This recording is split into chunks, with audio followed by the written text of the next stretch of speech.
2018లో వచ్చేసి రామదాస్పల్లి విలేజ్కి ఎంటర్ అవ్వడం జరిగిందండి. టోటల్ ఇదంతా కూడా వచ్చేసి మనకి 42 ఎకరాలతో మనకి 2018లో స్టార్ట్ చేసాం. పేజెస్ అంతా మనకి ఎక్స్టెన్షన్ చేసుకుంటూ వచ్చాం.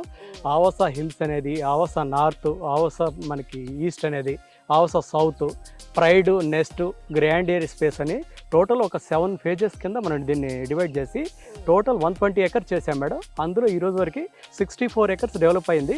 ఇంకో 13 ఎకర్స్ గ్రాండియర్ స్పేస్ అనేది టు బి డెవలప్డ్, అది డెవలప్మెంట్కి మనకి రెడీగా ఉంది మేడం. ప్రొడక్ట్ అయితే మనకి 2030 వరకు మనకి అవైలబిలిటీ ఉంది ఈ రోజున్న ప్రకారం అంతా కూడా. మన దగ్గరికి వచ్చే క్లయింట్స్ వాళ్ళేదో మనకి లైఫ్ టైం ఎర్నింగ్స్ అంతా తీసుకొచ్చి మన దగ్గర పెడతారు మేడం. వాళ్ళేదో ఎన్నో ఖర్చులు తగ్గించుకొని వాళ్ళ సేవింగ్స్ అంతా కూడా ప్రతి ఒక్క రూపాయి వేరు వాళ్ళ పిల్లల చదువుల కోసం కానీ, రేపు పొద్దున వాళ్ళ ప్లాట్ ఏదైనా సేల్ చేస్తే వాళ్ళ ఎక్స్పెండిచర్కి కానీ, లేకపోతే ఏదైనా ఫ్యూచర్ వాళ్ళ భవిష్యత్ అవసరాల కోసం కానీ దేనికన్నా ఉపయోగపడతాయన్న ఉద్దేశంతో వాళ్ళు ఎన్నో ఖర్చులు తగ్గించుకొని రూపాయి కూడబెట్టిన సొమ్ము మన దగ్గర పెట్టేటప్పుడు అంత జాగ్రత్త మనం తీసుకోవాలనే ఉద్దేశంతో మన లాభాపేక్ష ధ్యేయంగా కాకూడదు.